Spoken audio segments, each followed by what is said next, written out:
কি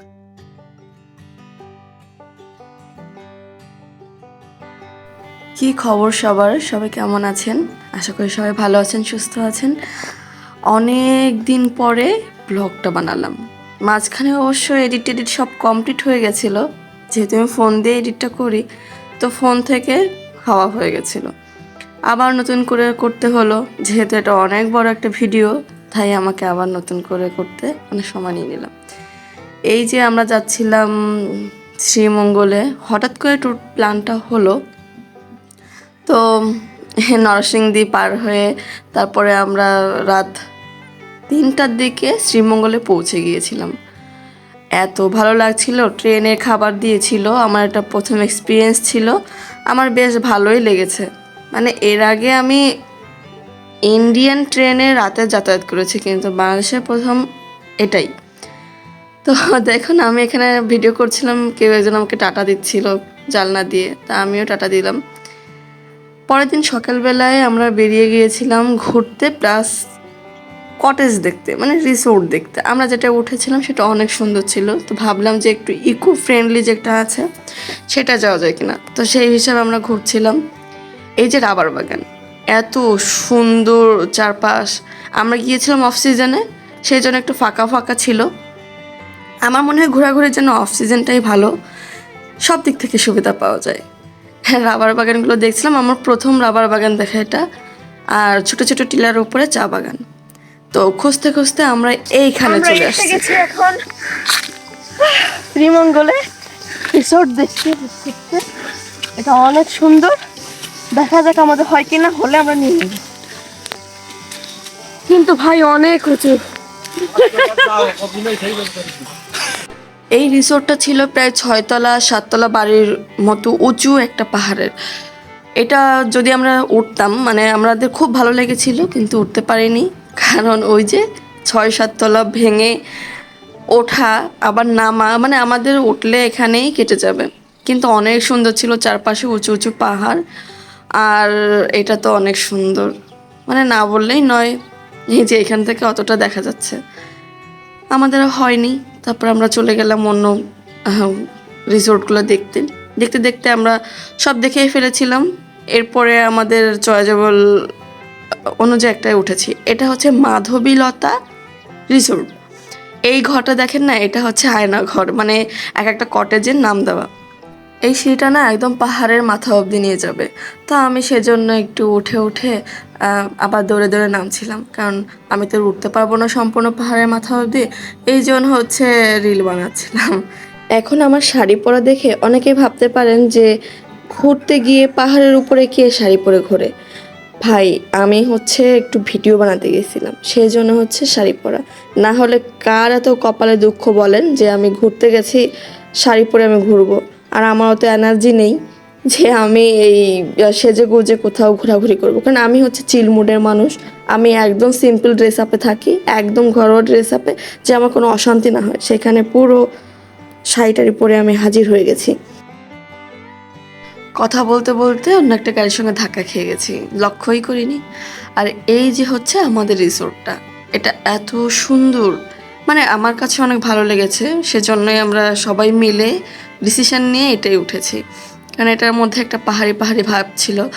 আর ভেতরে বাথরুমটা অনেক সুন্দর, টাইলস টুলস করা। পাহাড়ের উপর কিভাবে করলো আমি জানি না, কারণ এই বাড়িগুলো না একটু ঝুলানো ঝুলানো টাইপের।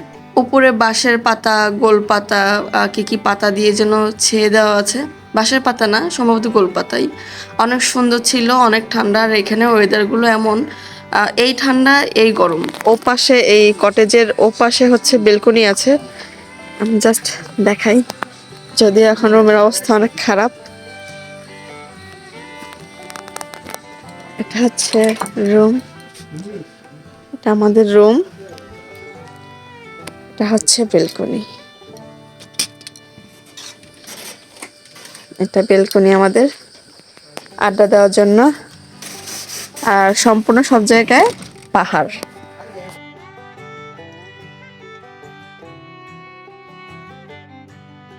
ও এখানে হ্যামকে ঝুলে দোল খাচ্ছিল।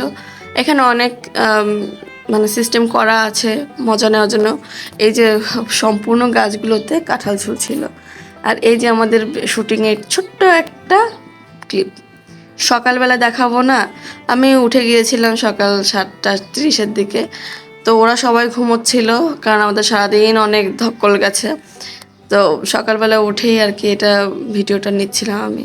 এত সুন্দর পরিবেশ, চারপাশ নির্জন, আর এটাই আমাদের জন্য কাল হয়ে গেছিলো। মানে কাল ঠিক না আর কি, আমরা একটু ভীত হয়ে পড়েছিলাম, কারণ চারপাশ এত চুপচাপ, এত ঠান্ডা, কোনো মানুষ নেই। আর এর পাশেই না গ্র্যান্ড সুলতান, মানে 5 স্টার যেটা আছে। তো ওই যে পাহাড়, ওই যে ছোট ছোট দেখা যাচ্ছে, ওগুলো সবই পাহাড়। গুড মর্নিং এভরিওয়ান, কি খবর সবার? আমি আছি এখন শ্রীমঙ্গলের একটা জায়গায়, আমি ঠিক নাম বলতে পারবো না, রাধাগঞ্জ না রাধাচূড়া একটা কিছু একটা, না রাধানগর, এরকম কিছু একটা জায়গা হবে। সব থেকে বড় কথা হচ্ছে এখানে আশেপাশে হচ্ছে গ্র্যান্ড সুলতান যেটা আছে, মানে এখানে 5 স্টার, সেটা হচ্ছে আমাদের পাশেই। তো এখানটা তো সম্পূর্ণটাই পাহাড়ি অঞ্চল। এই যে ওই যে পিছনে পাহাড়, আর এই যে হচ্ছে আমাদের কটেজটা, এটা অনেক উঁচুতে। আর সামনে মানে আমার পেছনটায় এগুলো সব পাহাড়। ইভেন আমি যেখানে দাঁড়ানো আছি এটাও পাহাড়, ওই যে সবই পাহাড়। অনেক সুন্দর জায়গাটা, অনেক সুন্দর। এটা হচ্ছে বালু লিচি বাড়ি নাম এই আমাদের যে রিসোর্টটা, এটা অনেক সুন্দর, মানে সাশ্রয়ের মধ্যে খুব ভালো থাকা যাবে, নিরিবিলি পুরো।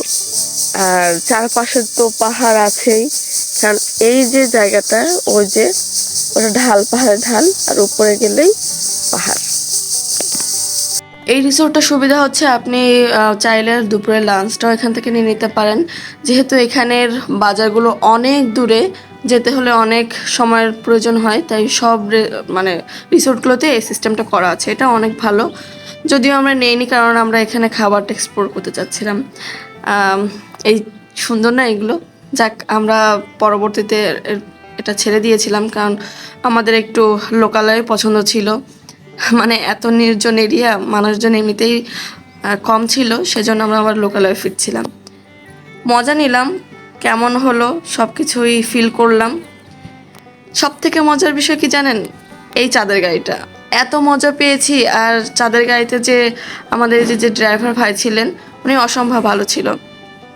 উনি যেহেতু সিলেটি, শ্রীমঙ্গলের অরিজিনাল বাসিন্দা, তাই ওনার কাছ থেকে অনেক কিছু জানতে পারছিলাম, জিজ্ঞেস করছিলাম খুঁটিয়ে খুঁটিয়ে আর কি।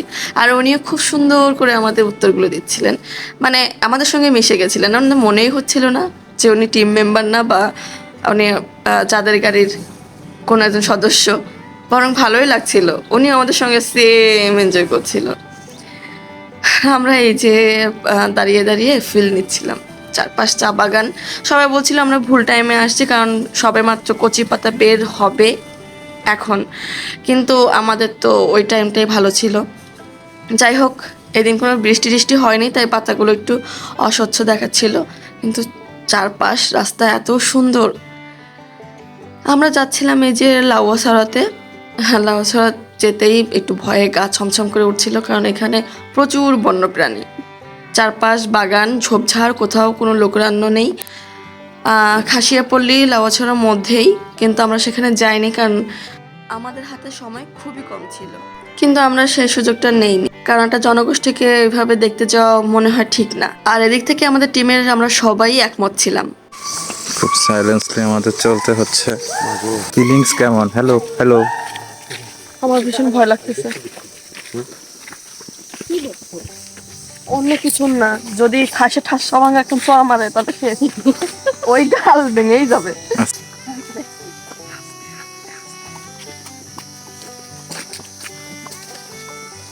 আমরা যেখানে আসছি এখানে কথা বলা যাবে না, সাইলেন্টলি হাঁটো। খাওয়া দাওয়া চলতেছে। মধু মধু ওই কিরে মধু মধু মালটা একটু টোন ওই যে আমার না তোমার কেমন লাগতেছে? মধু কিরে মধু রসমালাই যাক, আমাদের খাওয়া দাওয়া শেষ করে আমরা তারপরে গিয়েছিলাম মধুপুরে। মধুপুর লেক দেখতে। তা মধুপুর লেক দেবো কি, আমাদের যেতে যেতে আমরা যেসব সিনারিগুলো পাচ্ছিলাম, মানে পাহাড় তো পুরো ফাঁকা ছিল, যেহেতু ট্যুরিস্ট নেই বললে চলে, আমরা এই টিম মেম্বার আর আমি 3-4 জন দেখেছিলাম। তো সেই জন্য হচ্ছে যখনই সময় পাচ্ছি নেমে যাচ্ছি। আমাদের চাঁদের গাড়ি যে ছেলেটা ছিল উনিও কখনোই বিরক্ত হননি, বরং উনি আরও দেখাচ্ছিল যে এখানে নামেন, এখানে নামেন।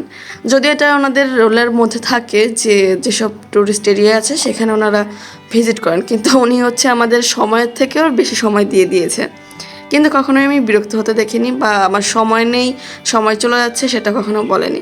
হ্যাঁ, তার জন্য এক্সট্রা চার্জ করেন, কিন্তু ওইটাই কথা, আমাদের কিন্তু এক্সট্রা চার্জটা উনি করেননি। এটা হচ্ছে সব থেকে আমাদের একটা আনন্দের বিষয় ছিল। কি সুন্দর না চারপাশটা, আমরা যাচ্ছিলাম আর এত মজা পাচ্ছিলাম, থেকে থেকে নেমে নেমে ছবি তুলছিলাম। তারপর পৌঁছে গেলাম মধুপুরে। এই মানুষগুলো এত ভালো আর এত বিভীষিকাময় ওনাদের জীবন, যেটা শুনলে আপনার মনে হবে যে কোনো শত্রুরও যেন এরকম জীবন না হয়, বা আপনি তার জন্য প্রার্থনাও করবেন না। এতটা খারাপ ওনাদের জীবনযাপন। এই যে কচি কচি চা পাতাগুলো দেখছেন, এই চা পাতাগুলো হচ্ছে ওনারা ভর্তা করে 3 বেলাই খান। মানে ওনাদের সকাল দুপুর রাতের একটাই খাবার চা পাতা ভর্তা। এই জায়গাগুলো এত সুন্দর ছিল, লেক, ব্রিটিশদের মাথায় আসলে বুদ্ধিই ছিল বলতেই হবে, না হলে এত বড় লেক এত সুন্দর করে ডেকোর করা অত বছর আগে ওদের মাথায় সম্ভব ছিল। এই সেই চা পাতা ভর্তা, টেস্ট করো। কারণ না আমার কিন্তু বেশ ভালোই লেগেছে, কিন্তু এই যে এটাই চা পাতা খেতে বললে সারা জীবন খেতে বললে আমি খাবো না, এটাই হচ্ছে বাস্তব কথা। সবাইকে দিচ্ছিলাম, ওনারাও দিচ্ছিল। ওনারা আমাকে একটু দিয়েছে যেহেতু ওনারা ওটা দিয়েই খাবে, আর আমি সবাইকে ভাগ করে দিচ্ছিলাম। এখানে ফুটেজটা নিতে গিয়ে এত বাজে একটা সিচুয়েশনের সম্মুখীন হয়েছিলাম, যাই হোক একটু নিয়ে তারপরে আবার কেটে পড়েছি। এই যে হচ্ছে দার্জিলিং টি এর এমআর খান রিসোর্ট না, চা বাগানটা অনেক বড়, অনেক বড়।